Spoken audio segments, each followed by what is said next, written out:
Does piercing an egg make it easier to peel? Let's find out.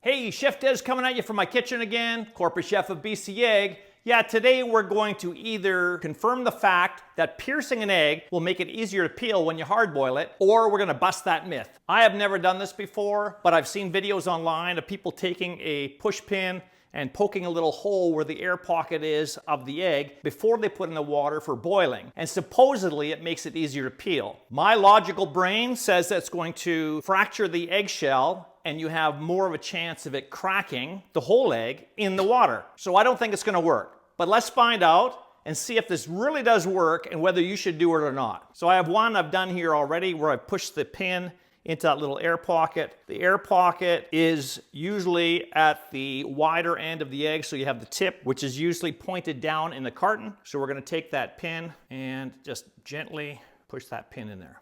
So I have two that I've pierced and two that I haven't. And all four of these eggs are from the same carton, all with the same best before date. I have a great video for how to hard boil an egg at bcegg.com, but I'll give you a quick review here today. So I take an empty pot, I put my eggs in there, cold eggs,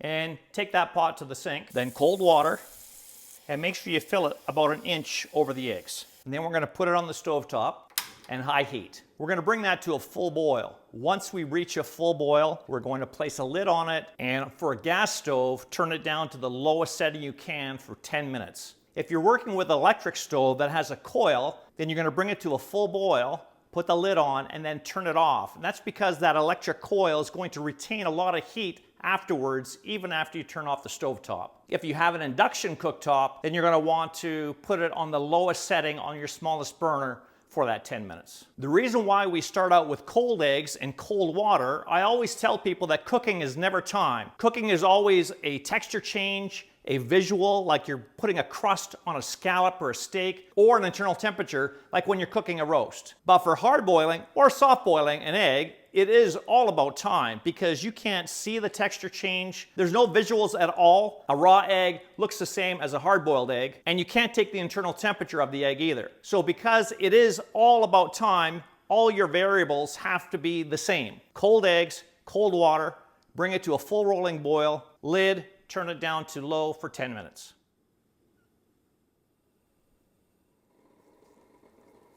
Okay, we're at a full boil. Place the lid on there, turn that down and set a timer for 10 minutes. Stay tuned for the results. All right, there's our 10-minute timer. Let's get these eggs out. You wanna make sure you stop the cooking process. So I have an ice bath here. So I'm gonna take each egg out and just plunge it in that ice bath. And you want those to sit in that ice bath for at least 2 to 3 minutes so they can completely cool and stop the cooking process. You don't wanna overcook your eggs. Okay, they should be fully chilled by now.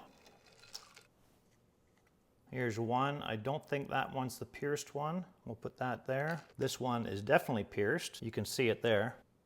So I'll put that over there. Not pierced and pierced. So let's take a regular, not pierced egg and see how easy it peels. I like to tap it all the way around so it has a whole bunch of cracks all over. And we'll see how easy this peels.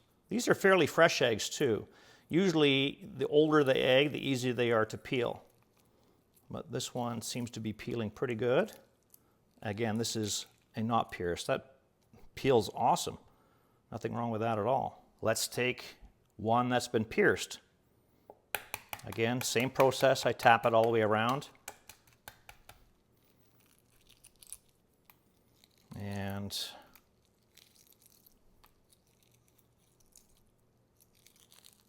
yeah, maybe a little bit easier. Let's try that again with these other two, and I won't tap it all the way around. I'll just tap it on one section and we'll start peeling it from there. And usually I always start at the bottom where that air pocket is.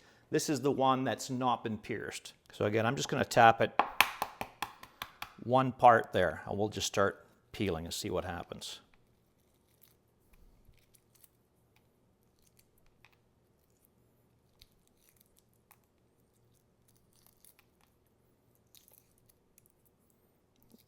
Seems like a normal boiled egg for peeling. All right, let's try that again with the one that's been pierced. Just tapping on one section.